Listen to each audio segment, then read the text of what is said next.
Hello. Hey, hey, good morning. How's it going? Good, and yourself? Yeah, not bad, man. Not bad. Welcome. Um, Yeah, so I was reading over your notes just now, for the session today. Um, and looks like you're an 800 MMR carry player. You've only been playing for about 1 to 3 years, so that's not very long, at least in Dota age. yeah, yeah. I mean, Um, it's been Good. on and off. I mean, I played since my account since 2014, but I only really started taking it seriously more recently. Oh, okay. Gotcha. So you took like a pretty long break in there, or you were playing like super sporadically, or Super casually. I mean, I was really young. I was just playing mainly arcade stuff with my uncle for a long time, and now I'm just getting into the game and actually wanting to, learn how to play. So life gotcha. circumstances changed for me, and I can't commit as much time to my other game of choice. So, What's your other game? I was top 200 in World of Warcraft. Oh, cool. So I was super big into like PvE and raiding and stuff like that.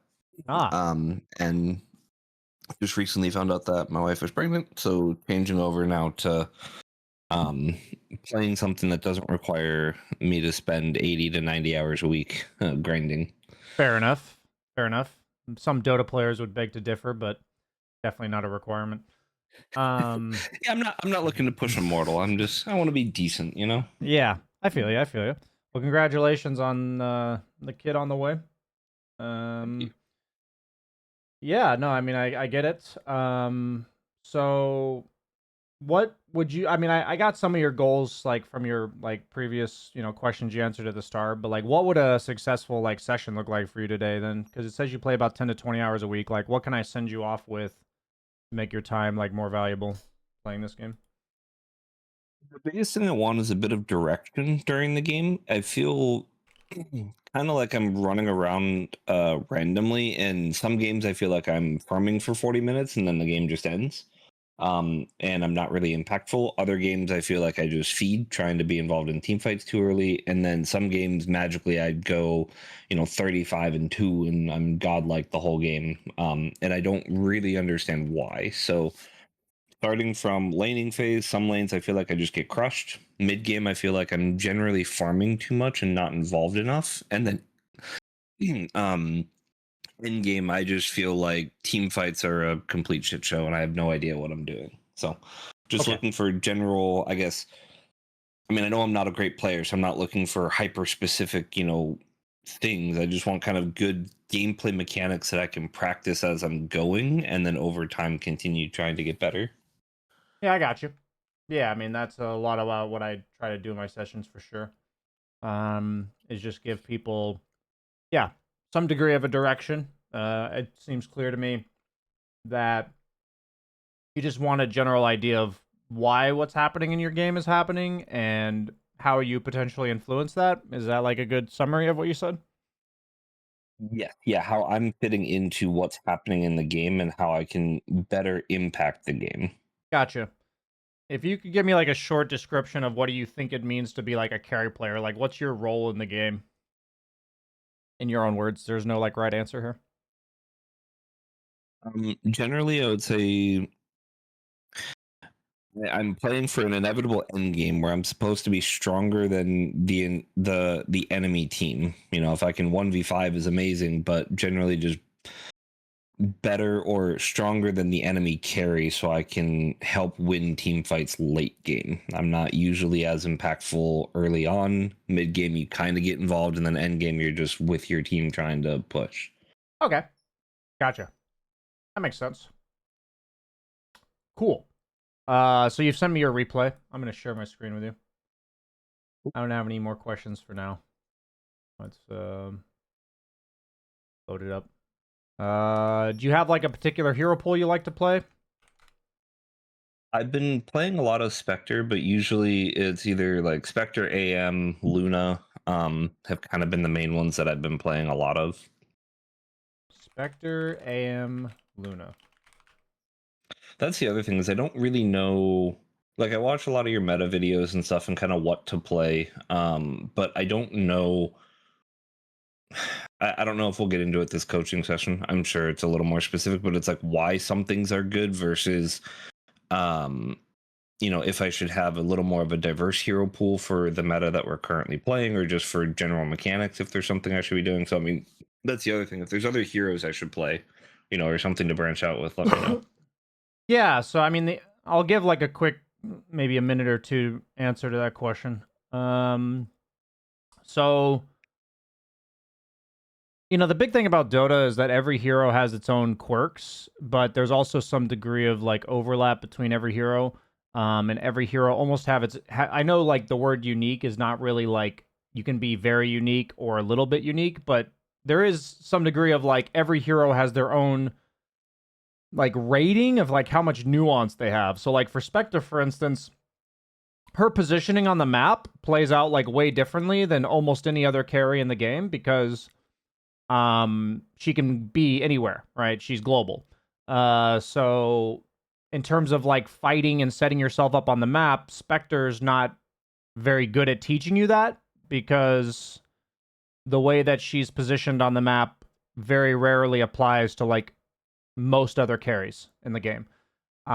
So like if I'm looking at, what are you trying to learn? Are these heroes that you really enjoy playing, or are they heroes you just kind of stumbled upon? Like, do you want me to potentially help drive your hero pool, or are these heroes you really want to stick with? Like what is it about these heroes that you chose?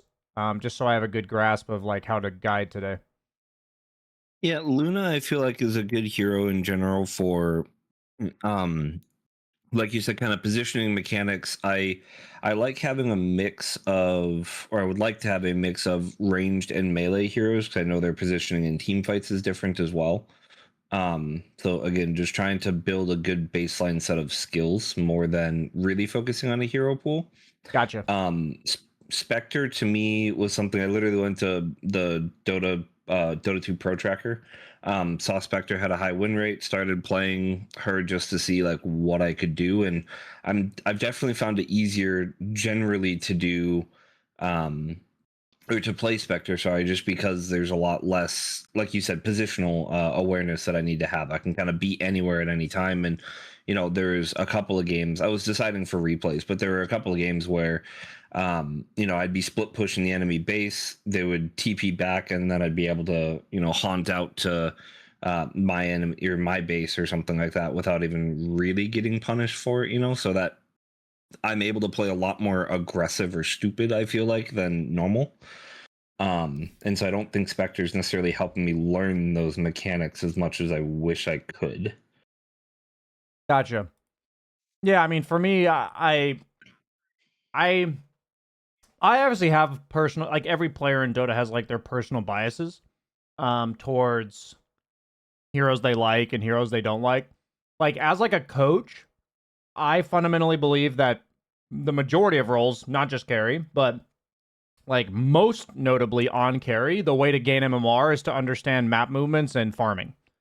Um so a lot of that has to do with how you push waves efficiently, how you connect to your team when relevant, and how you play alone when relevant. And for me, Spectre teaches very little about any of these things Okay. because she doesn't clear waves and she pretty much wants to play alone the majority of the game. There's no like real nuance to her playing with her team or not. And then um yeah, she's just like a very defensive hero that doesn't apply much pressure until like way later in the game. So she is like a very like useless hero for the most part early game, and then becomes like a monster later. So it's not that I think like I don't want to tell you not to play her. It's just like my bias is like if you're telling me your goal is to learn a bunch of like general skills, I wouldn't really recommend Spectre as like a long-term growth type of hero. I I'm mean, that's ultimately my goal is I want to get better just generally with carry mechanics so I can be better for regardless what hero I'm playing, I can, just be better in the role. So if Spectre's not that, then I'm happy to play anything else, and then recommendations is awesome. okay. Sweet. So real quick, we got our time today, and the goal of this whole VIP thing is that you can get something out of today, and then you can roll with it for like week or two or three or whatever, and then you can send me a replay later to see like how it's going, you know? So there's like a bit of a checkup period later if you wish to use that.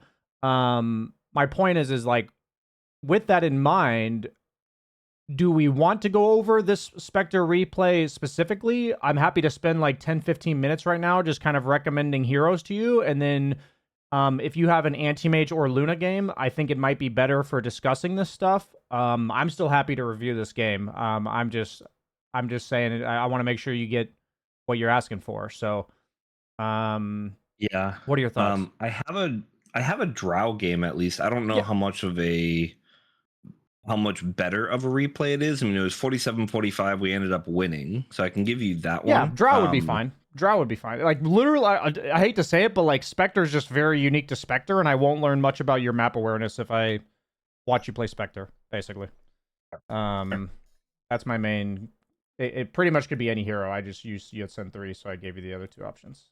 Okay. But I'm just gonna talk about direction for a second. So for me, like talking about direction in the game at a fundamental level, heroes that make it easier. Let me just so let's talk about this. Directions for the game. So what I believe really matters is lane pressure, objective pressure, meaning like threatening towers, Roche, Tormentor, potentially, you know, more the merrier, doesn't have to do all of them. Lane pressure, objective pressure, and you don't carry games by killing people, you carry games by not dying. So, carry games by not dying. So focusing on forms of survivability.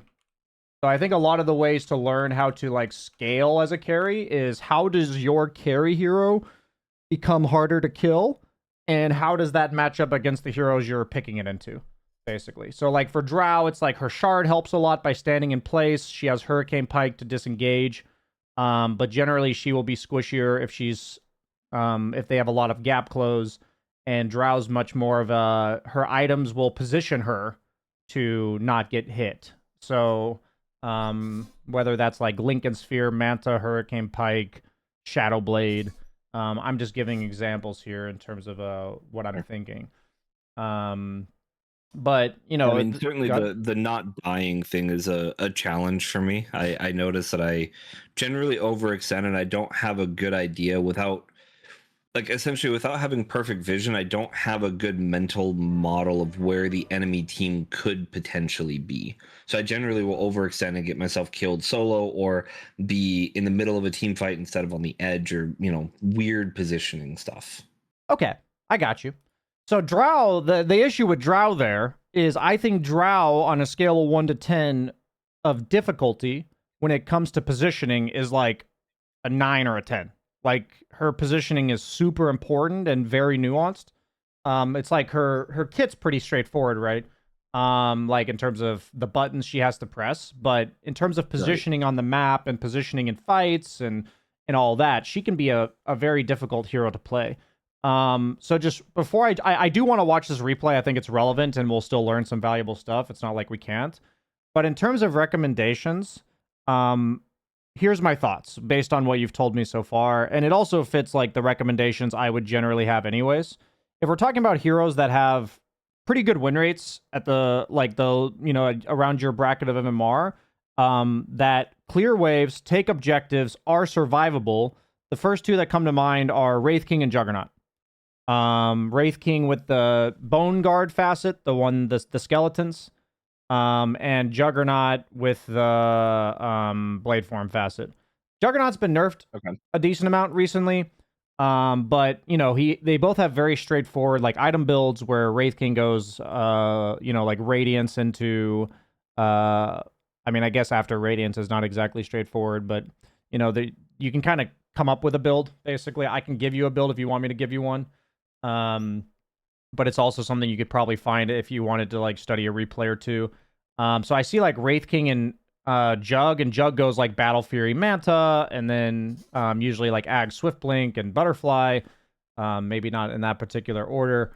But both these heroes have pretty straightforward builds, and they both have a really reliable survivability mechanic. They both have built-in sustain, which is really nice. Makes your life easier when you're jungling and when you're playing the map and you accidentally take 500 damage from some random source. A hero like Drow would have to go base, while a hero like Jug pops healing ward, and a hero like Wraith King just hits creeps. Another option for like a melee / pseudo ranged is is DK. Okay. He's a nice hero with a corrosive facet for he's a melee laner, so he might give you a bit of leeway there, but then in team fights he's more of a ranged guy later on, which is maybe a nice hybrid for you. And That's then interesting. I've actually never considered DK a carry ever. I've only ever seen him offlane in Herald. Yeah, he's only really become a carry in the last like year and a half or so. And I've always tried to say that the meta generally trickles down. Like, it takes a few months to get to 8K and a few months to go down to 6K. And usually there's like a rolling wave of meta. And so usually when I go back into Herald, I'll see like a meta from like 2 or 3 years ago. That's like what I'll see. Interesting. Okay. It's not like always the case, but it's like something that's not uncommon. So like DK with the corrosive, the build is to go Treads, Mask of Madness, Armlet. And then usually from there, people go their final item build is to go Blink Dagger, BKB, Satanic Daedalus, basically. That's like the way the hero builds. And the main thing about him, if you're gonna pick him, is to pop his ulti off cooldown in order to farm. His ulti is what gives him farm potential. So don't think of it as like a fighting tool. Like later on in the game, it's a fighting tool, but early and mid game, it's just purely for farm. That's like how the hero accelerates into the game. So those are options in terms of survivable ranged heroes that could be useful. Wind Ranger's nice in the current meta. Because the Wind Run will give you a bit more leeway to not die. You could choose a hero like Weaver if that resonates with you better. The other option is to go either Luna or Medusa, where their survivability in the game comes from Manta, like meaning you Manta to clear creep waves and your hero doesn't have to show very often. That makes it a little bit more straightforward, but heroes that either don't have a get out of jail free card or naturally can't clear waves with illusions, they will be harder to play, right? Conceptually, when it comes to like positioning and dying. So I guess I would prefer something that is harder to learn initially, because I think it'd be easier to take steps back rather than trying to progressively get harder. So I guess since I'm already at Herald, I'm not worried about losing MMR necessarily, right? I'm not up very high. yeah. So I'd rather start with something more difficult, learn good mechanics there, and then be able to carry that to whoever I play. Okay, so you'd rather have heroes that are hard to position with, is what you're saying. Yes. I guess trial by fire in a way. Okay. If that's the approach you'd rather take, then I think Drow's a great one. If we're talking about melee heroes that have less leeway, then I would say something like, let me think. Positioning and get out. I mean, a lot of melee heroes have a lot of built-in survivability. I do think Ursa is really important to learn how to position with. He does have a get out of jail free card, but it's not, he's kind of useless if he has to use it, basically. Okay. Maybe a hero like Bloodseeker. Positioning is more important on him. One melee hero I've always wanted to learn how to play is Slark. I see him dominate a lot of games, and I've never actually been able to figure out how to use him. Okay, I mean, I did just recently show a pub of mine on YouTube about Slark. He's my favorite hero. I could talk about Slark for days. Okay. He's my he's my most played. I have like 900 games of Slark. Wow, holy crap. Yeah, I love my boy Slark. But yeah, I mean, I could talk about Slark for sure. He's a very different hero. In regards to most carries farm in order to win the game. Slark generally puts a lot of pressure and gank threat on in order to win the game. So he's quite different in that way. But, I mean, every carry has their nuances. Right. I guess my main thing is understanding what you want out of this. So you're getting a direction in the game. You're a trial by fire kind of guy. And your focus is having a little bit of chaos on the map and positioning stuff. Is that all correct? Yeah, I think generally. And Okay. then yeah, the direction in the game kind of just through all stages of the game, knowing when I should be connecting with the team or kind of what to do. Okay. So then I'm not as like at the end of the day, I think that I've given my recommendations for certain things. I just recommend like make your choice based on that. I don't think there's a wrong choice. Whatever heroes resonate Okay. with you. And you can always ask me questions if like you want to know more about the decision you're making. But other than that, let's spend the rest of this time kind of creating an outline for the game by watching what you're doing on this Drow game. Does that sound good to you? Okay. Okay. Yeah, sounds great. Cool. Okay. I need to turn the volume down here. That was At least from what you said, I think Drow, Luna, and then probably doing like Juggernaut and because Jug seems like a fun hero to play as well, and generally one that I either see go really good or really bad. yeah, for sure. So For sure.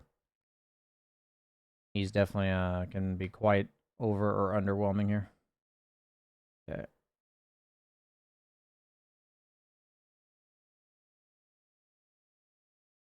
Okay.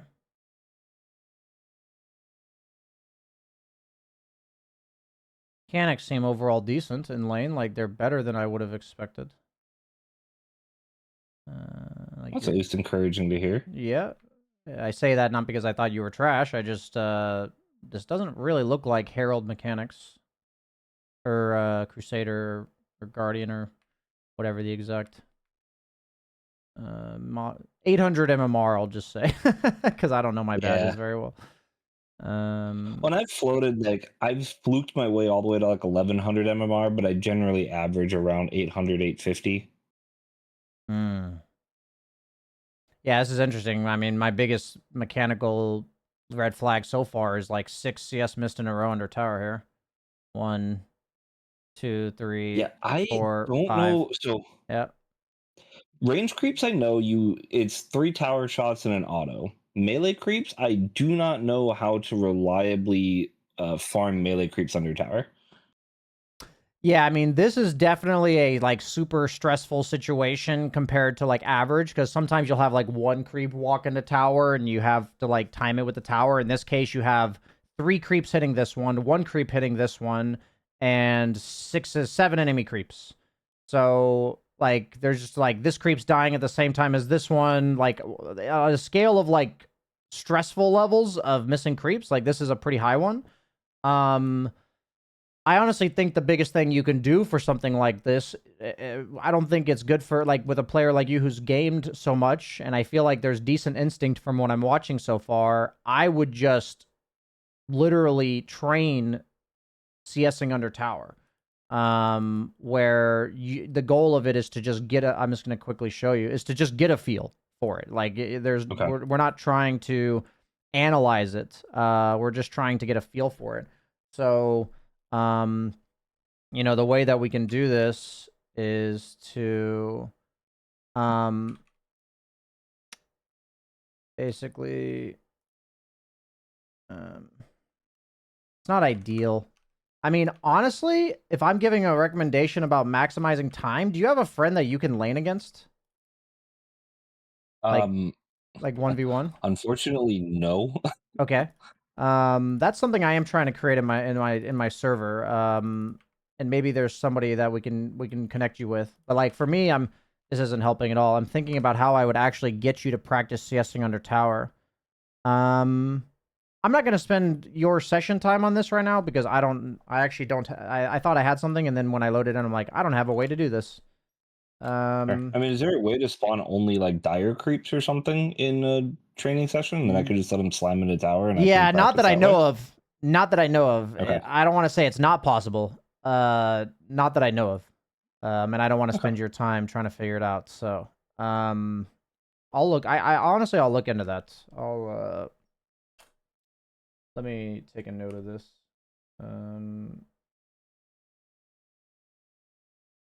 I'm just gonna put it in our chat. Look into how to train under tower Yeah, that should be a pretty simple mechanic to train in theory, but yeah, I mean, other than that, like your positioning in lane and your harass mixed with CSing, it's not remarkable, but it's definitely not what's keeping you at 800 MMR. Okay. So let's see here. Right here, okay. Okay. So a general rule of thumb when it comes to positioning is I want you to think of if you're in WoW, and I mean this is a completely unnecessary, and I may sound stupid to you because you've played a bajillion more hours of WoW than I have. I want you to think of your creeps as your tanks, and however many creeps you have is generally how survivable you will be. So if I have one creep like this and they pulled and it's over here, I want you to think that you're like super exposed right now because there's just no creeps. So like this positioning means however many creeps are between you and them is danger. And so your hero is basically saying, I'm so fucking strong right now that I can walk in front of creeps. Like you are declaring that, and I just want you to be consciously aware that the number of creeps significantly impacts your survivability. So I would see the pull over here, and I'd be like, oh, I have to like walk super cautiously like this and try to like snipe the enemy creeps over here. That's how I would want you to approach this situation. Is there any questions about that? No, it makes sense. So I'm just positioning too aggressive rather than trying to go be more defensive and play for farm. Yeah. The thing is, you've been doing this all lane, but there's been creeps. That's the difference I want you to notice. Like, you've been hitting them, you've been aggressive. I don't want you to not do that anymore. It's just creeps plus your ally hero, basically. Plus ally hero. So what I'm trying to tell you is right now you've got a decent sense for I'm hitting them, then I'm CSing. Like you're not like super focused on CSing or way over focused on hitting them. But what we want you to train is how many creeps are around me and where's my 5. These are things you want to train separately. Like don't try to do it all at once. I would start with the creeps. I would just start with the creeps. How many creeps are around me and how does that play into me dying or not? And that's just like a awareness over time thing that will trickle you in the right direction, I think. Yeah, trying to play around teammates at this MMR is really hard because it's super variable what you get. I feel like 9 games out of 10, you get someone that's just griefing their ass off and has no interest in playing the game at all. And then other games, you have people that they feel unbelievable and lanes go extremely easy and you just stomp. So yeah, I mean, I've learned a lot about the lower MMR you go, but honestly, it still applies in my games. It's a lot about just observing our teammates and having like virtually no expectations of them. So for me, when I'm talking about like playing with your teammate, it's more like observing where they are rather than thinking about how useful they are or anything like that. Because the usefulness and what you said is absolutely true, where there's super high variance about like sometimes it just clicks, sometimes it feels like this person's like owning and carrying the lane, and sometimes they feel completely useless. So when I was talking about the 5, I just want to emphasize the difference I make here is that just where is he? That's like the main question I have. And if he's near you, it'll generally be safer. Like right now you have no 5, so I would back off. But you probably backed off like 3 seconds later than I would have there. Just because your 5's not there, basically. So combination of how far up is the lane and where's my 5 and how many creeps do I have, basically. So positioning, I'm just going to put this here. Positioning in lane. How far up is the lane? How many creeps do I have? And how close is my 5? I would say those are the 3 dominant factors for me being like, oh, I'm a little nervous by your positioning. Those are the 3 core factors. Because, like, just to rewind to show you what I mean, because I'm maybe you saw it, but this is a moment where our creeps are dying. So, like, right now we have 3, not bad. But now it's going to be 1. Creeps are dying. 5 is over here. And the lane's all the way at their tower. So, like, I would already be gone right now. But you walk up here, that scares me. Like, that really scares me that you're showing yourself in vision. Yeah, I guess I didn't realize this in the game either, but bottom lane's completely missing. So I mean, I could have 4 heroes running at me at that time. Yeah, I think that being aware of what the other lanes are doing, that's even tough for me if the lane's like pretty positioning based. So it's definitely important, and I don't want to say don't worry about that, but just make sure you don't get too focused on that before you feel like you've mastered what's happening in your lane. I'd rather you be like fucking dialed in, laser focused on where you need to position in your lane and like randomly fucking die to a gank than feel like you need to worry about that while also not having your laning positioning on point. You know what I mean? I see. Yeah, that makes sense. Okay. Okay. Yeah. Just order of operations here. Both things are important for sure though. Okay. It looks like you might have messed up here a little bit by having the belt of strength get delivered to you and then turn into your treads, because I think you wanted it to go Yeah. into your. If that ever happens, you can lock the belt of strength. I don't know if you knew that, but maybe that was a misclick in the first place, because generally you want your treads to be finished first. Like this, just making sure we're on the same page. Like this is not ideal. You'd rather Yeah, have. this is 100% a misclick, Okay. and I just didn't realize it until late. Okay. That is one issue that I've had generally is I have my quick buy on the other corner, so I actually might change it so my mini map's on the bottom left. I misclick a lot on the shop, unfortunately, Okay. where like as I'm trying to like orb walk or whatever, I'm clicking on the shop and buying items I don't mean to. So I've sometimes bought a recipe and then it just sits on my courier forever because I don't catch the quick sell window. I see. Yeah, I mean, that's up to you if it's worth moving it over. I could see, like, I sometimes misclick the minimap, but it's very rare. Just over time, Okay. it happens sometimes, but not often. Worth considering to change that. Because I've told people that there is so much MMR that people are missing just purely based on shopping. It seems so trivial, but like honestly, just not having your treads complete is going to significantly hamper your farm speed. And then buying the strength treads and then having to go back for another belt of strength. Like this stuff adds up a lot, and it's pretty easily fixable if given the proper attention. I would Yeah, say. and this one's definitely an anomaly. It was a misclick, not a general practice thing. Yeah. Yeah, I normally go like wand into treads, and from Oh, I there I believe go you. on with Based my on what you've build. told me, I believe that your fundamentals of what you know you're supposed to do are probably pretty good. We just need to get it happening as like close to 100% as possible. Okay. So what I'm seeing with your treads is if you want to be on strength treads while you're laning, that's fine. Um, okay. I see what's happening here. I ignore treads for now. I'm gonna show you what you're going for. Okay.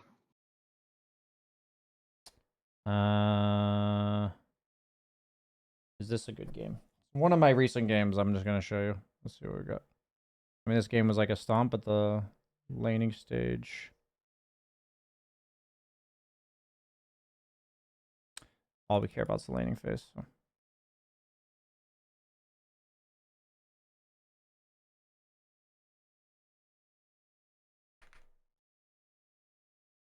Okay. So the core principle of the lane is that once we get to 5 minutes, in your thing you specifically mentioned 5 minutes, so maybe you've like watched my videos and heard me talk about this. The thing about the 5 minute mark is it's really important if possible. If we're like, if I'm SF, I have Falcon Blade, but if I'm a carry that predominantly right clicks, meaning the way that I push creeps is to right click, so Drow fits that description. But like SF pushes creeps a lot with raises and stuff. Our goal is to do basically be able to get to the small camp by 5 minutes. So this lane was like pretty contested, but watch how much we're going to. Okay, this is a horrible example for you. 1 second. Okay. Let me find it. This is a horrible example. Let me see. Maybe this is the I wrong think I know what game. you're getting at though, because that's one thing that I do struggle with is I feel like I think this is in the notes, but I feel like I get locked into my lane. I'm either pushed out of my lane because I'm dying, or I'm locked into CSing in my lane for the first 15 minutes, and I don't generally get into the efficiency of farming small camps, farming the medium camp or whatever next to lane, or even going up, here on dire side, going, on the top or on the bottom on radiant, and incorporating that into my farm. I generally just feel like I'm too weak until it almost doesn't matter. What's keeping you there? Is it literally saying you're too weak, or is there something happening in the game that you're doing or something that's keeping you there?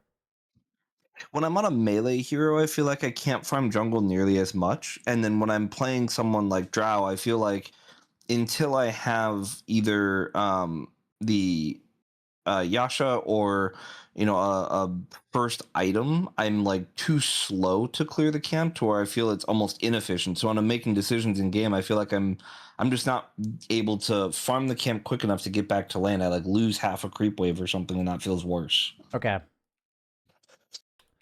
So this is something you need to be able to do with no heroes in the lobby, and you'll learn how to do it better over time. So I'm going to spend 5 minutes showing you what I want you to drill out. This is in a demo lobby. I'm just buying the items you started the game with. I'm actually going to accelerate us to like level 4 and treads, because we just like straight rush treads, and we're going to say it's 6 minutes into the game. We'll level up to level 5, and we'll act like this is 6 minutes, okay? Yeah, I mean, when you Yep. don't have Drow ulti, it's certainly about the same. Once you have Drow ulti, then farm is way easier. So Yeah, so I'll prevent myself from leveling up here. okay. There's some option for this. Here it is. So I'll be level 5, and you can do this too. So I'm gonna spawn neutrals. Where am I? Spawn neutrals. So here's what I want you to be thinking. Let me just play, because I want this to be imagined to be the minute mark starting. Okay, so like it's not the minute mark right now, so I'm gonna wait for that. Okay, like let's just play it out. I'm gonna create an enemy just for the sake of keeping the lane here. Just keeping the lane nearby. Okay. So this guy can go over here. So what I want you to think your objective is this wave is going to meet like this. It's the 5-minute wave. It's the 6-minute wave. And your job is to do this as fast as you can. What I call it is attack the high HP creeps. Yes, the low HP creep. Always attacking, always attacking, always attacking. Like, you can throw some denies in there if you want. But then by this time, well, 1:15 or so, you leave. You pull this. And now what's going to happen is observe this.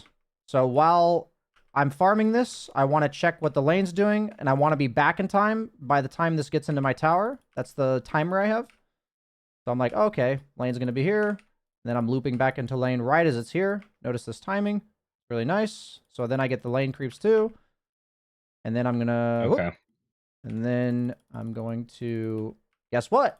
Repeat it. So then we're up here now, so we have to, like, maybe in this case, we'll have to, like, defensive aggro back to us here. So, like, because the Ricky and Sky would be, like, scary to us, and we can, like, do this and pull the lane creeps away from them to be safer while we do this. You can do this. Like, there's a bunch of maneuvers you can do that make you safer. Oh, that range creep's scary? Just do this. Same thing. And this is what you're trying to do at minute 5. There's nuance to this, but... And generally speaking, this is what you're trying to create. And then it's this whole thing where it pushes into their tower. You're checking the wave to make sure you finish this right about the same time. But generally, this is always going to bounce back to me. Then, if I push it quickly, it's going to get to tower, bounce back to me by the time I'm done. By the time I'm done farming the small camp, and then I can come back to lane and get the creep wave done without missing much. Exactly. Okay. Now, let's act like the opponent does not push the wave back into you. Like, say your opponent just decides they're going to sit the wave right there. Okay? So we have 2 options in this case, meaning you didn't push it into tower. The opponent is not pushing the wave into you. They're just staticking the wave, right? That they're just, like, keeping it up here. Yeah. So I'm just going to have him stand right there. And so, like, what we can do is 2 things. We can either, depending on the small camp, so I don't know if you know this, but certain small camps, like, shred the wave, and certain ones, like, don't do anything. So, like, this one doesn't do anything. Like, if I tried to have this kill my wave, it just does fucking nothing. So this is what I'll do. Okay. I'll kill like 1 or 2 of the creeps. And then I'll do this.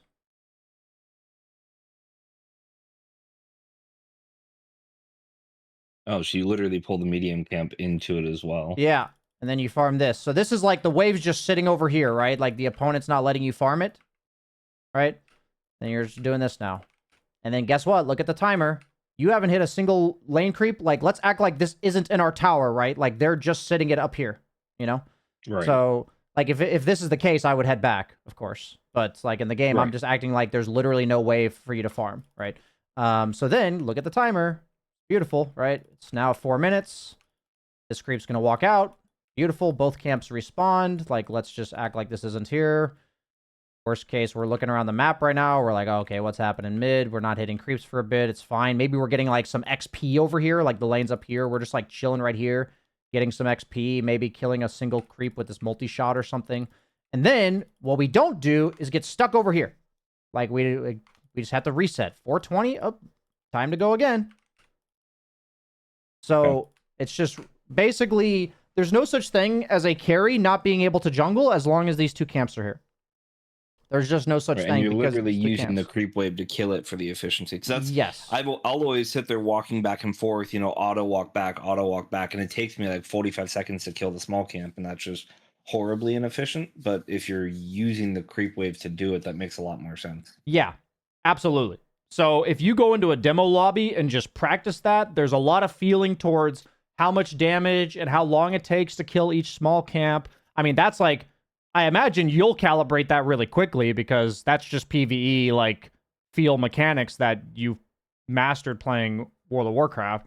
And then our goal is just knowing the things that matter here are where is the lane? If the enemy is staticking it, we want to pull as many times as we can, right? Just like pull from camp to camp, utilize my creeps as much as possible. If the enemy is not staticking it and they're pushing the wave back into us, then we want to kill this camp and be at the tower by the time the creep waves get there. That's, and I guess, the goal. Using the medium camp to pull. So if you pull that small camp and it's not going to kill the wave, pulling the medium camp on top of it then is, I guess it's doing 2 things as a benefit. It's improving my farm efficiency because I'm hitting another camp versus standing around, and it's going to help the wave come back to tower because I'm killing more of my own wave, if not the whole wave. Yeah. And not only is it making you farm faster, but you're also saving HP because the creeps are taking the damage instead of you. But then also, you're denying creeps to the opponent. So there's like 4 benefits, the 2 you listed and those. Okay. Yeah, that makes sense. Yeah, so that's why it's so impactful that we can get you like when you talk about kind of like being frozen in lane, I think it really does boil down to at like almost having a timer at 5 minutes and saying like, okay, if we rewind, like you've been stuck in lane this whole time, right? Is what you're saying, like how you feel right now. Right. Lich pulled at 5:15 or 4:45, so there's no pull camp right now. That just kind of sucks. So what that means for us is we want to push the lane as slowly as possible. But since we have a double range creep, what I would actually try to do here is that I would go walk over here and I would use my E on this big camp because I don't want to walk out there by myself. I would walk over here, use my E to my 3rd spell to pull the creeps over as the last creep is dying. So I'd do it right now. I would be right here, CS that, use E on this, and then it's going to run into our wave. And do you understand what I mean? Yeah. And that's the other way we can pull, basically. Okay. Is this direction. That makes sense. So there's a lot of options with the pull camps, and they'll answer pretty much every problem you have of getting stuck in lane, because that's how you get yourself out of lane, is using these. Sure. So yeah, I mean, like if you look at this replay, I mean, I haven't looked. It's 6 minutes in, and I literally haven't looked at small camp at all, other than literally right there because there is a creep hitting it. Yeah. I've not touched the jungle at all. I'm so averse to it that I feel like I was really hurting myself, and I knew there was more I could do. I just didn't know how. Yeah, absolutely. I mean, it's not something. There's no fucking detailed, welcome to Dota. Here's how to utilize pull camps video. So like, honestly, from what you're telling me, I can make a quick breakdown that would probably help a lot of people.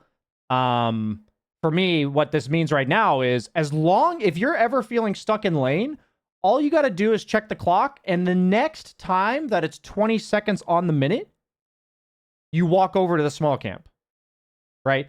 Like, so right now it's 6:12. You're like, oh, I have time to kill this little guy right here because he's really low HP. And then I'm going to walk over here and pull this camp. That's what I would do. Yeah, that makes sense. And then suddenly you're out of lane. Boom. You know? Meaning like... Yeah, and way sooner than I would normally be. Yes, way sooner. And it's really important not only for the efficiency, also for the safety, but the neutral items. The neutral items are like super broken. Like they're really nice efficiency use of like in terms of it's like doesn't even take a real slot. They have like mana regen or HP or attack speed. Usually neutral items are approximately worth like 500 to 1,000 gold of items. So getting it earlier is just really nice. So that would be the main thing about your laning phase. I'm going to skip past laning phase for now, if that's okay with you, because I think that's going to have pretty massive like changes to the way your game plays out. Yeah, definitely. Okay. So what I would look for when you send me your update replay is how early are you incorporating it? How does it feel? Are there any questions or like I mean, there's a lot. Like I made it look easy because I've practiced it a bunch. It's probably going to not feel as easy to you as it. Maybe it does. I just don't want you to assume there are a lot of little nuances and quirks, but maybe you pick up on those really fast. I don't actually know because I've never like really broken this down for somebody. But basically, I want to see you incorporate those. I want to see how it's going. As long as you're trying and weaving in and out of lane, it'll be infinitely better than obviously what you've been doing, and it'll put you getting killed less, taking less damage in the lane, all that kind of stuff. So. Many more benefits. farm to snowball earlier, it seems like would be a huge thing. Yeah, it's at least worth 5 to 10 CS by 10 minutes for sure.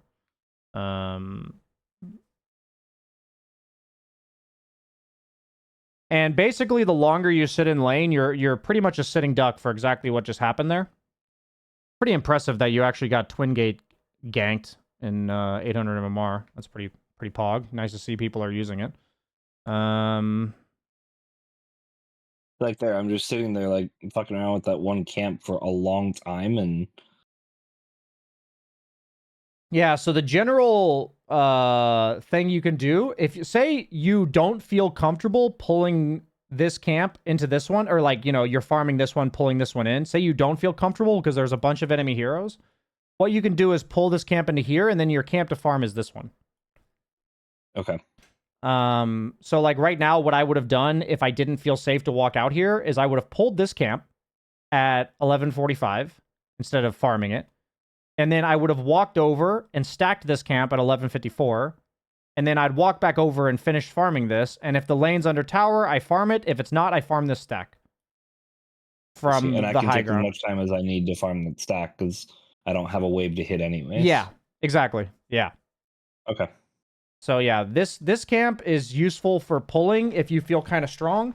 And this camp is kind of like the contingency camp that gets used reasonably often, and it's a nice little boost. It's like 50-60 gold, you know. It's nothing great, but it's nothing. It's not nothing. Better than standing around for 20 It's seconds. It's better than what you're doing right now. Yeah, like you were just kind of standing there.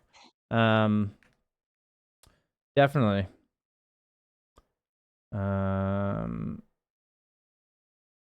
Okay. Guy is one hero I just generally have an issue with playing against. I just seem to die or get shoved out of lane really bad by him all the time. So yeah, so it's really funny. I have mid laners say like, "How do I deal with Skywrath Mage?" Basically, same idea. He is very punishing of. He's incredibly punishing of people who overstay in lane, for sure. okay. So like, there's the same principle could be applied to mid lane. It's just different. In terms of how it plays out, right? But the whole idea is how do we get out of the lane? Because Skywrath Mage doesn't take towers, doesn't farm fast. The only thing he does is damage to heroes. So if we just don't interact with him, he's kind of a useless hero, if you think about it. Yeah, that makes sense. So that's why these mechanics are so important against heroes like that, not only because they fuck you if you stay in lane for too long, but they also become pretty useless if you use these properly. So okay, looks like you're okay. So you go base to get more mana. It looks like farm going on bottom. Your teammate abandoned Pog. Yeah, and they were gone for the rest of the game. Yeah. They had like 1.1k net worth, and we still somehow came back and won this. But Nice, nice. Okay. Okay. like this is where I just felt like I couldn't lane against this guy, and I was dead 3 times. So I didn't want to go back to lane. So I'm just sitting here, super inefficient farming the jungle, just trying to do something. What are your thoughts on other lanes? Like going to another lane. Yeah, going to another lane. I am completely open to it. My teammates never are. That either gets you reported or screamed at for the rest of the game, and then people AFK because you're taking their farm. It's really hard in 800 MMR to go somewhere else. Okay.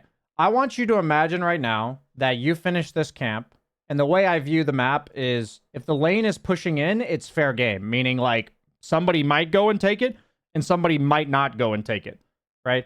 So what I want you to think is if you walk to a lane just to get that lane farm, and the other guy TPs in front of you and takes it and does the thing you just said, then you're potentially setting yourself up for a lot of frustration, right? But what if instead of going to this jungle camp, you see a lane that is pushing in, and you go to the jungle camps that are on the way to that camp, or to that lane, excuse me. So like here, either walking towards top or walking towards mid. Yeah, so I would, in this exact instance, because I see heroes here, I would walk like this. And by the time this lane pushes in, either one of my teammates has taken it right here, or they haven't. If they've taken it, then I just keep farming these 2 camps. If they haven't taken it, then I go over and take the lane. So in this example, I'm going to imagine you're walking like this. So you're right here. You're probably farming this for like 5 seconds, and now you're right here. And then you either go here, which is available, or you go to this camp. Now, if you walk into the lane and you just start hitting it and this Morana pings the shit out of you, sure, man, turn around and go kill the camp. Like, I can't do anything about it. But I can also tell you that if I understand the frustration, but if we spend our games worried about our teammates, like, it really is just going to fuck us. Like, if we don't want to make decisions based on things that we don't even know they're going to do, but we've experienced it before, I can only just tell you there's too many things to worry about in the game of Dota 2. That yeah, will hurt you a lot. What I've been trying to do is just get my behavior score out of, the 7K range, because it seems like, at least from what I've heard and what I've seen, is generally if you have a higher behavior score, you have a higher chance of your teammates wanting to play. And that's part of why my initial goal was to get up to like 2K MMR, where people know, hey, your core is actually supposed to farm, get out of the way. Like, not necessarily let them have the whole map, but if your core's there, let your core, farm, or your pos one farm, instead of running up and, taking the whole wave or something like that from them the whole game. You know what I mean? So that's kind of been the balance for me, is learning game mechanics, but also trying to get out of this kind of like early game hell of people just fucking around doing whatever they want, which makes it hard to learn the mechanics when your team is, at least I felt it was harder to learn mechanics when my team isn't supportive of it, if that makes sense. I see. 1 second.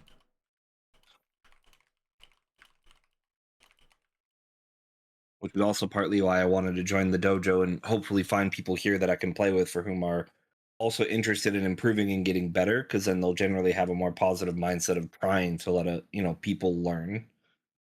Yeah, for sure. I get that. Let me just think for a second.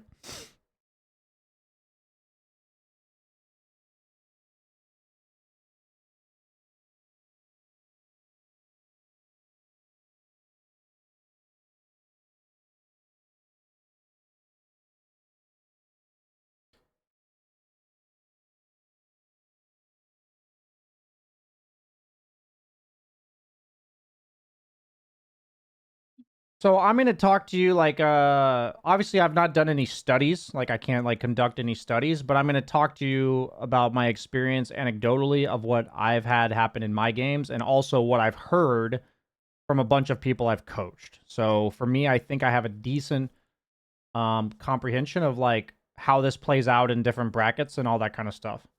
So there's a fine line between I acknowledge that what you said happens. The whole like teammates getting really mad at you, walking up to your wave and farming it, stuff like this. Like all of that stuff 100% happens. I can also tell you it happens in my games. It may not happen as often, but it happens. So the people getting mad at you part for messing up, that probably happens more in my games than it does in yours, if I'm being honest with you. People in my bracket are not exactly pleasant to be around. Interesting. Okay. So the reason that I want to talk about this is because there's a fine line between having it happen and reacting to it versus assuming it's going to happen and not playing the game correctly because we don't want it to happen. So what I mean by that is I'm not going to head towards other lanes because I'm assuming my teammates will bitch at me because it happened to me 3 games in a row. I see, because then I'm not practicing the actual game mechanics that'll make me better. Because I guess even if I get reported, if I win a game because I'm doing something better, I'm naturally gonna climb away from those people anyway. So let them ping me and react to what they're doing, but don't sacrifice my own gameplay because I'm worried they're gonna do something. Yes, that is exactly what I'm trying to say. And the thought I would have is what I would do here, like, to compare your approach and what I'm trying to instill, because I don't want to, like, we also don't want to get reported all the time. There's like some fine line of adjusting our play entirely, but also like we don't want to get reported all the time, right? So we have to like figure out the social aspect of this to figure out what's the right balance. For me, the right balance here is that I would have headed towards mid, I would have started farming it, and if Mirana starts pinging me like crazy, I'm going to walk away, and I'm not going to take any lanes from her for the rest of the game. Like, specifically the Mirana, right? But I'm not going to assume that the Lich would do that, or the Sven would do that, and it's easier said than done, by the way, but I'm also going to try to do my best to not carry that into my future games. That's the problem that I've experienced for myself, and that's when it becomes really dangerous, is when we become, like you said, worried or like avoidant of things, and we're not actually playing the game the way that we think the game should be played because we don't want that guy to yell at us. And it makes sense, because if enough people yell at us, it fucking sucks. It feels awful. So it makes sense that we're adjusting to that, but if it's also kind of fucking us, I also think it makes it more likely to happen when we think it's going to happen. Like I know, like, it's not like karma or like manifestation, but have you ever had that feeling where like you're already a bit frustrated and tilted and your teammates seem even more harder to deal with that day?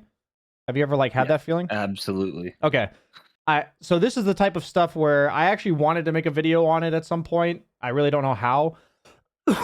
I've talked about it in my sessions before. This whole idea of like Dota body language and the way people communicate and stuff. It's hard to explain, but honestly, people playing Dota, you can just tell someone's tilted.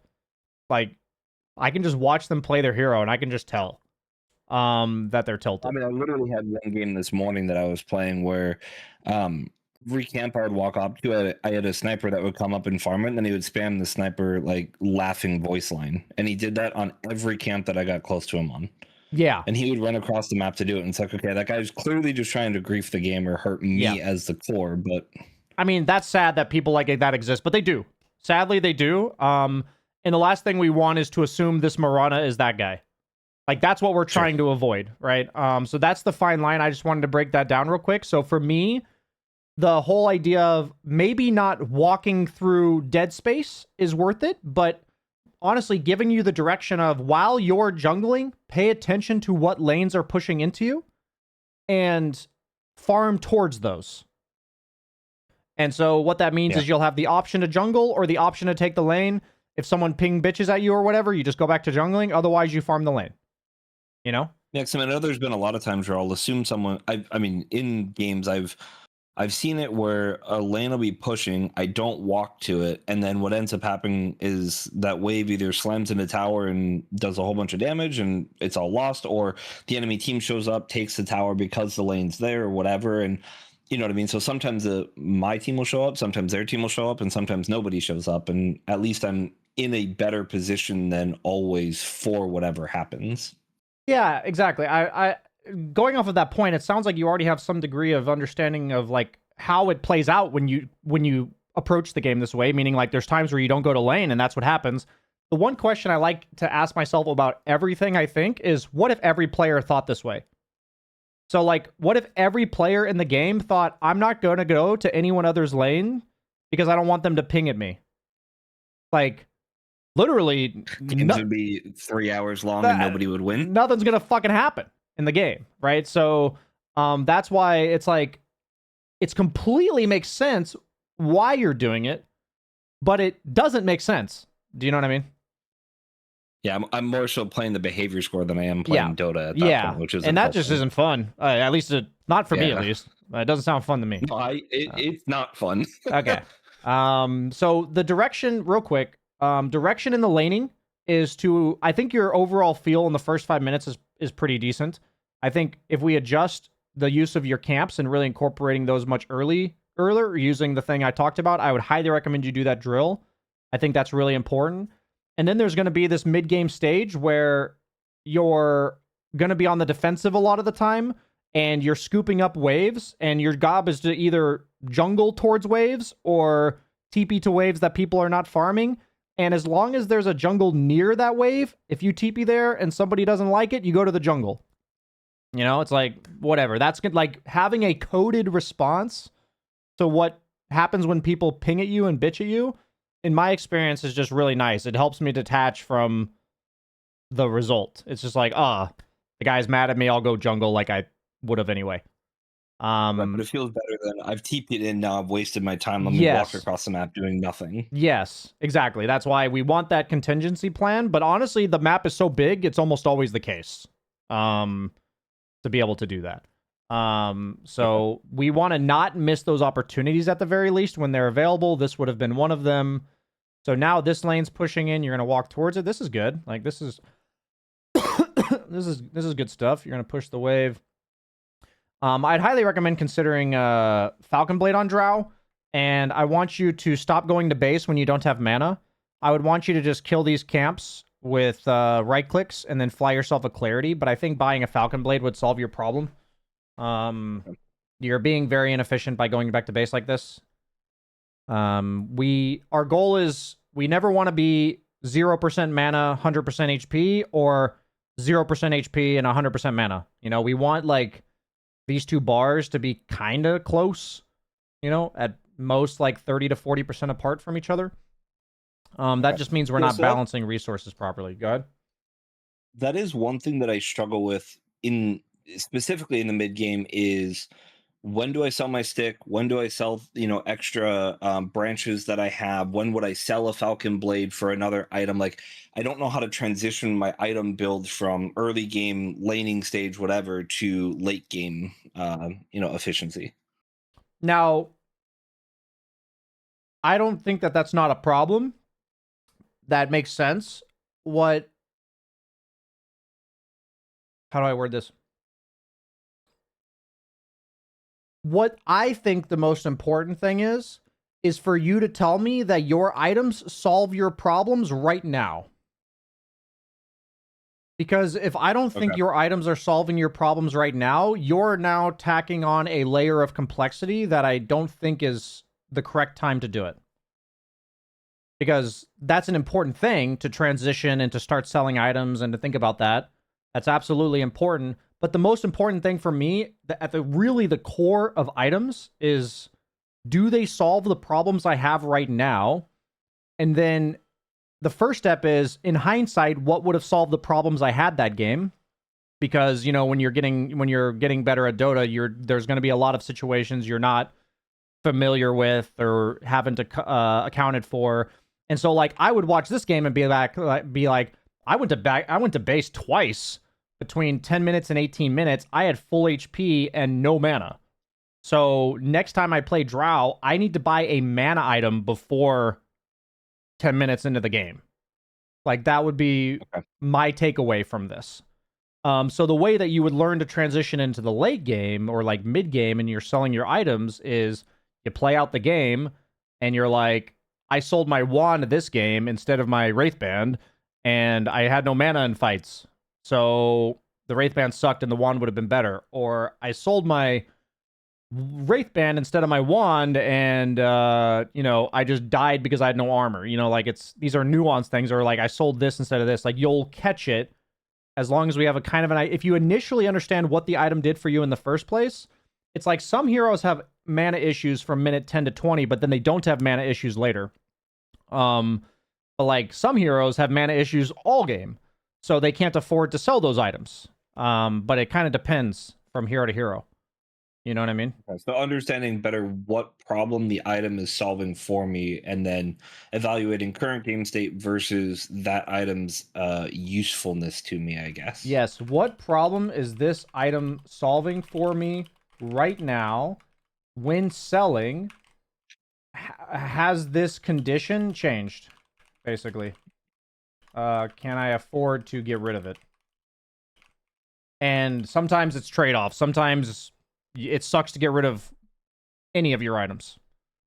And you have to just choose one. I mean, I know sometimes, like, I know we said Spectre's not a great example, but sometimes I'll sell an item just to, get my Radiance a little bit quicker, because I'm like, hey, I really don't have a lot of safe farm, but I need to get my Radiance so I can do something versus dying with 3k. So, sell something to get my Relic or something like that. I mean, that's not absurd. It just depends on what item you're selling. Sure. If you're selling, like, a phylactery, then, like, no. But if you're selling, like, a Wraithband or something, it's more reasonable. Yeah, it's usually Wand or Wraithband. Never like a completed item. Yeah. Or semi-completed item. It's something that I try to avoid doing, is selling items in order to get to something. I wouldn't make too much of a habit of it, but it's definitely a niche thing that happens. Like, I wouldn't say, but I'd say it's like 5 to 10% of the time, not too much more than that. Okay, so I'm probably overdoing that then as well. That's Yeah. interesting. Yeah. I would argue you probably are, based on what you're saying. Okay. So we've got about 5 or so minutes left. We've only gotten to 20 minutes into the game. Do you want me to like fast forward and give you one more point of direction? For like 25, 30 minutes plus? I think I have a mid game, so something to do kind of end game would be helpful. Okay, cool. Obviously, this game's a bit weird since you have a disconnected guy, but let's watch it. Okay, so you see people, UTP. Okay. Yeah, we're definitely seeing the mana problem play out. And then you sold your wand. Wand is a mana item at the end of the day, especially if you're fighting. So, like, an example of you having no mana all game and then selling the wand over the Wraithband, that shows that you're not thinking about it the way we want you to, and it's just an example, right? Makes sense. Yeah, you're stuck going to base a lot. So much of scaling into the game is figuring out how to stay on the map. What were you saying? I said just constantly for mana, yeah. Yeah. So I think like Falcon Blade plus Wand would have a lot more impact than Wraithband. A lot of times people are skipping Wraithband nowadays because this is a problem I've noticed myself having a lot as well. Okay. Rule of thumb. This is just a cardinal sin of Dota 2. Where is it here?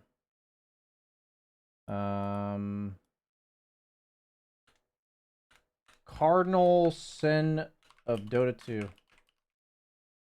Never walk to towers that you aren't farming towards when you could just TP. So you basically see this down here, and the enemy's pushing. You're starting all the way up there. Your path is like this. Never do this, what you're doing. Where you walk towards the tower that is being pushed while not farming. Your path I would have wanted is to either be farming these or to be farming this. Be stickier on the map. I want you to think that your mission as a carry is to be away from fights as often as possible. If they're on your side of the map, the only time you go to them is if you're farming towards them or you're TPing. It's not that you never go to fights, but we never walk like this to fights. Like, what percentage of the game are we hitting creeps? So we want to be creative. Our goal is, how do I stay on the map hitting creeps? So this is, when I say staying out on the map, it's basically not at your towers. But go ahead. Yeah, so I mean, like, in in terms that I would, I guess, better understand. So Yeah, it's really my activity time, and by activity I mean like time, I guess, attacking something. My goal would be to be attacking something 100% of the game, whether that's an enemy hero in a fight or a creep, but just yeah, dead time walking is wasted. yes, precisely. Yeah, Okay. that's a perfectly fine way to conceptualize it. Um,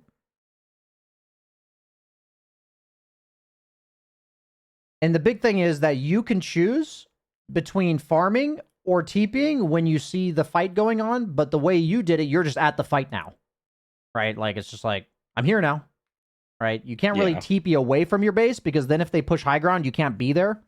It feels really bad. So we always want to try to like walk our way out and then TP somewhere defensively if we can. So this game gets pretty chaotic. Okay, so you see them. Okay. Yeah, I just want you to imagine that your job at all times, starting at like 15, 20 minutes, is how do I stay away from my towers and spend as much time, the activity time, which is right-clicking things. So I want you to think of them as like obstacles for you getting out of the map, and you're basically not allowed to walk back to your side of the map. Okay. And what's going to happen is you might die doing that, but you're dying like solving a meaningful problem. Do you know what I mean? Like, you'll find better ways to do it, but there's no like better way to do what you're doing, if that makes sense. I mean, walking back to base or being dead, I effectively achieves the same thing, right? So if I Yeah. die on the map farming, I'm at least being productive. Yeah, exactly. And there's a lot of nuance to it. It's not like a super easy thing to master, but over time, as you get better at it, you'll just be on the map longer, you'll get more creeps. And yeah, we've kind of ended up in this spot where we kind of just hope they go high ground and fight into us. You know, I would have like been wanting to walk onto the map as any time that I could here. Yeah, now we kind of want you doing what Sven was doing. And so like in this game, I would probably buy like a Shadow Blade after Hurricane Pike Manta because I want to be on the map and they have hunting heroes. Like Shadow Blade is they have hunting heroes like Ricky or Slark, and I want to be harder to find. Shadow Blade's the best item for that by far on all these ranged guys. So they end up diving base, which is awesome. And then Basically, the rest of this game they just threw into us, and then we just ran over the team. But yeah. So I want to see this little mini game for you. I want to see the mini game of the camps at laning stage, like 5 minutes. I want to see the farming towards lanes in the jungle in the mid game. And then past like 20, 25 minutes, I want to see what is my strategy for getting out on the map. Like whether it's like basically what is taking me back to base. Is it mana? Is it HP? Is it getting ganked? Like, and don't put myself there. You know, like right, if you're walking there, that's just a user error. But you know, like in the times where you had mana problems, like that's how we fix it with items and stuff. yeah, that makes a lot of sense. Yeah, so I think those things combined will have pretty heavy impact on your efficiency starting at minute 5, and then the little things about showing up to lanes and the 20-30% of the time your teammates don't take the wave and you're getting it instead. I think a lot of that stuff adds up. So, Okay. I mean, I Yeah, don't very think, cool. I'm quite certain it adds up. Yeah, man. Any final thoughts or questions about what we talked about today? Is there anything that's specific to a ranged hero that you would say different for like a jug, or is it essentially the same? Because like at minute 5, like you said, I'm farming with my creep wave rather than my own HP, so functionally it stays about the same. Functionally, the stuff we talked about is the same. I just think the way you approach fights and your survivability on the map is going to be different with Okay. melee and ranged. But in terms of the conceptual nature of these things, no, they're not any different. Okay.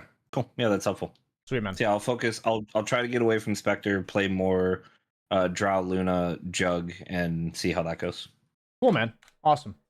Then let me we'll leave it there. I'll send you the document that I've been typing up, and so you have some notes from what I said, and then Okay. well, you'll be good to go.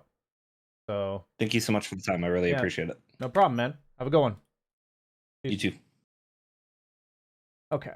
So deliverables for the replay are maximizing camps at 5 minutes, farming towards waves in jungle for mid game, staying out on map as much as possible mid/late game. Okay, I'm gonna send him this.